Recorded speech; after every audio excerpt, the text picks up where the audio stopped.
Now, welcome to another edition of News from Naboo with Thor's Lightning Takes. And let's get right to the news. We're going to talk about Ahsoka today, the upcoming series. It should be August, as long as we don't have any delays. I always say should be now because... Bad Batch coming in September. In January, we mean? Yeah, same difference, right? Yeah, totally the same thing. Well, Dave Filoni kind of did an interview with Entertainment Weekly's podcast talking about whether they could consider Ahsoka like the direct continuation of Star Wars Rebels. Filoni, of course, is hesitant to answer any question because he's Filoni and he kind of just mumbles his way around it and talks about something else. George Lucas trained me. And literally cutting straight to the chase, and they asked him, can Ahsoka be considered Rebels Season 5? He said, that's an interesting question. I suppose that's one way of looking at it, because of the epilogue that I did in Rebels. Definitely all signs are indicating that there's a continuation. Really? I hadn't picked up on this. Thankfully, Entertainment Weekly figured that out and asked the tough question.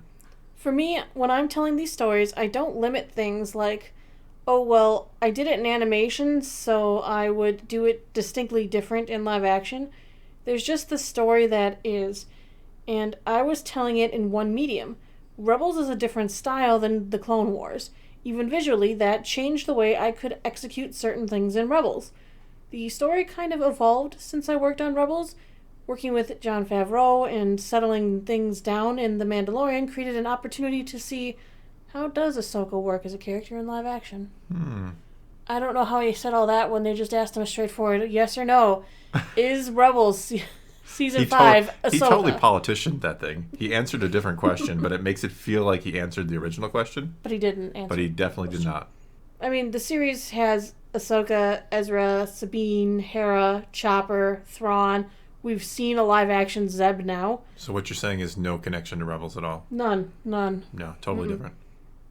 We totally didn't see like the tower on the Thal that Ezra used to go home that Sabine was on at the end of Rebels. Totally not. No, we don't. Because she had long hair now. You may not have noticed me because of the long hair. But she also has short hair in some of the trailers. It's confusing. Yeah. Actually, didn't the Timelines book start to answer the mystery of the hair? It did indeed. In 5 ABY, according to the Timelines book, Sabine and Ahsoka began their quest to find Ezra. Mandalorian doesn't take place till 9 ABY, which we know Ahsoka is still looking for Thrawn, but she is looking solo. So we can kind of assume that parts of the trailer where she has the short hair are the first time Ahsoka was like, let's get together and go look for our boy Ezra. And then Sabine gave up? There must have been a reason that Sabine had to stop. Curious. Maybe things looked hopeless, and Sabine, maybe she got sent back to Lothal, and Ahsoka went to look on her own. Just go wait at home in case he comes back kind of thing? Just kidding, but... I mean, she is still waiting there, so it's like, if she has lost hope, she hasn't lost She's still waiting there. She's got the little hologram of him. She still has his lightsaber. She hasn't given up hope, but she stopped being a part of the search for some reason or another. Interesting. I wonder how they're going to explain that one. Maybe because, you know, when a kid goes missing, one of the parents has to stay at home in case they come back. That's what I was just joking about a minute ago. I know. Just in case they come back, someone should be here. Mm-hmm. But then they talked kind of about, we'll go back to the actual interview here. They talked about Rosario Dawson's casting, bringing Ahsoka into live action. Fan casting? Dave Filoni said, with the head tails and the makeup, what does it look like? Can a performer bring that to life in a way that's meaningful? I was very fortunate. The whole thing kind of came together for me with Rosario. When we talked with her and she put on the costume and became Ahsoka, I was like, you know, this is going to work. It really was as simple as that. It goes back to a quote that Kathleen Kennedy gave me when I was really going over the casting of Ahsoka. I said, how do you know when it's the right person? She just looked at me and said, Dave, you just know.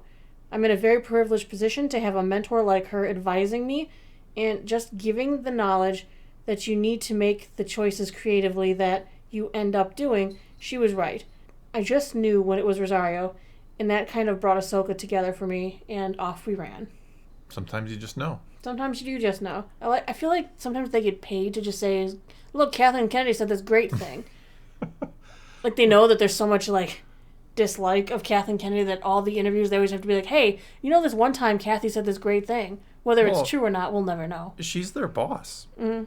I mean, I don't know many jobs that exist at all where you get to just bad talk the boss. Yeah. Especially a boss with as much power as she has. I mean, Unlimited power. I mean, she is. She's the president of Lucasfilm. Like, if you actually want to work on Star Wars, you know, if you're a Dave Filoni or a Favreau and you want to do this, you got to play ball with the boss. And I'm not saying they don't say nice things because they genuinely don't like her. I have no idea what goes on behind the scenes. Certainly, we hear plenty of leaks and rumors. So, for all we know, he truly appreciates her and likes her. Or maybe he says these things because she's the boss. Who knows? All right, moving onward. The rest of the cast of Ahsoka spoke with Collider. So we'll kind of go over some of their remarks. Natasha Louis-Bordizzo, who was playing Sabine Wren, kind of was asked what surprised her about Dave Filoni's scripts. She said, well, there's just so much history with these characters. There's just so much subtext, which is very unique to the show because there's an existing fan base. And then there's also a whole bunch of fans that are completely clueless right now that will become fans. So we had to cater to both. So the writing was very specific in doing so and giving away enough that it's an homage to what fans already know, but not being so cryptic that new fans can't understand it all. It was an interesting balance to strike. It is a very interesting balance to We'll strike. see how successful it is. Yeah, I mean, there's a fine line between you have to cater to the fans who have watched Rebels and love the character and have been with it for 15 years. I mean, Ahsoka's 15 years old in terms of, you know, out-of-universe story at this point, so you have to acknowledge those fans, yet you don't want to scare off the fans who have Ahsoka. Who is she exactly? But in some sense, they have to go after the new fans even more so than catering to the old ones, because the old ones, we're going to watch it because we know the characters. Whether they throw in a bunch of Easter eggs for us doesn't matter as much because they need to hook those new fans. We're already in. But to put it bluntly, if it sucks, people will jump ship. You do have to give us something. You can't just be like, well, it's Ahsoka, and we're going to every now and then hide an Easter egg in there. So you're going to watch it, right? Time will tell. I mean, it's going to have a huge audience. I'm not saying it's going to flop. But that's a hard balance, especially when we hear that he's going crazy with the scissors, running around cutting everything. Yeah, it's so strange. I would love to be the proverbial fly on the wall watching all of this happen and being like, no, Dave, no, buzzing around his head and probably getting swatted. Interestingly, Mary Elizabeth Winstead, who is playing Hera, they asked her what episodes of Rebels they should watch to prepare for the Ahsoka release. All the Hera episodes. She said, all the episodes. I would say going back to not even on Rebels, but the Bad Batch, kind of starting with that. I mean, that for me was so great to see her as a child, because anytime as an actor you can figure out what your character went through as a child, it's so instrumental in figuring out who they are as a person. So that was really great for me to get to see that childlike joy in her and desire to do that. So many episodes when you get to see her really in her element, fighting, flying, spaceships, and getting to do what she's been assigned to do.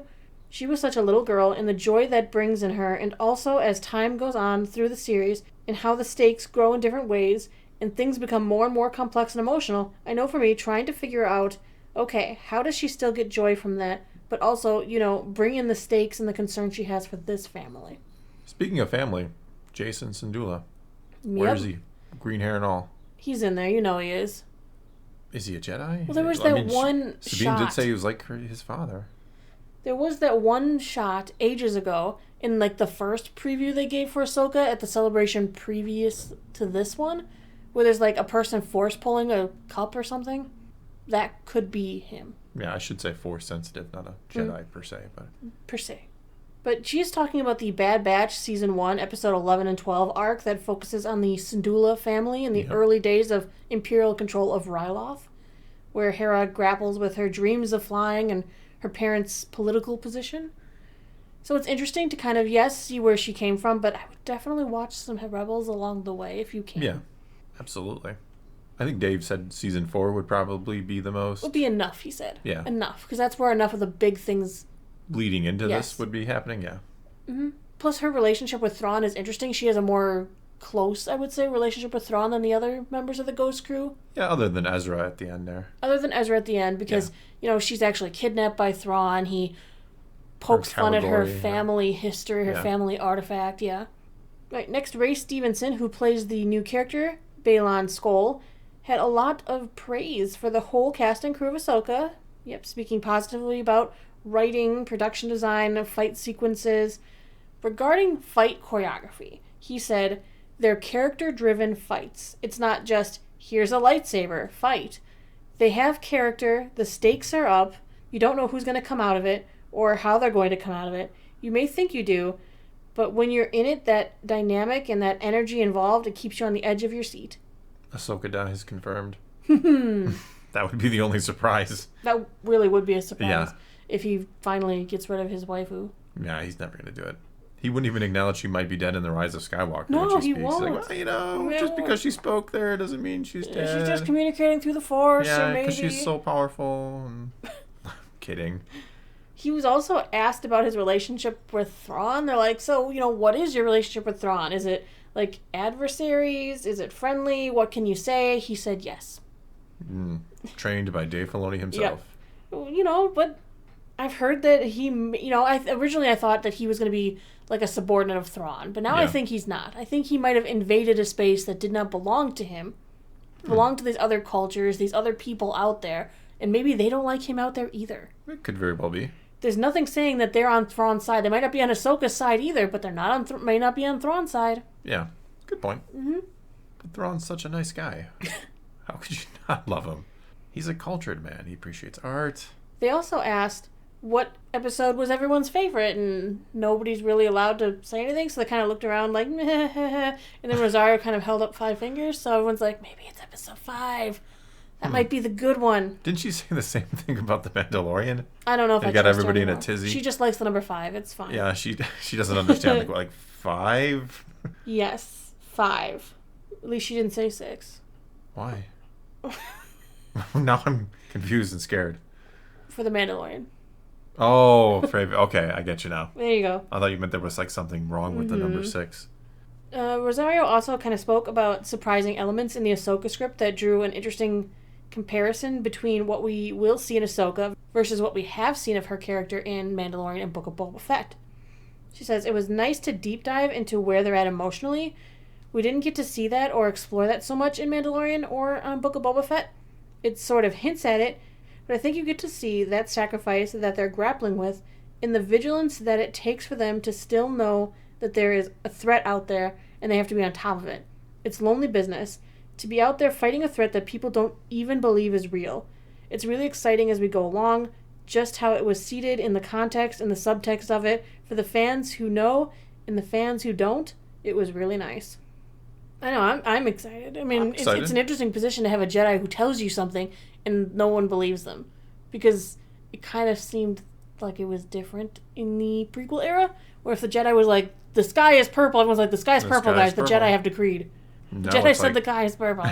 Now nobody even knows the Jedi exist anymore. Right. So it's weird to think that she'll say, hey, there's this threat and it's bad. And everyone's like, okay, crazy Jedi.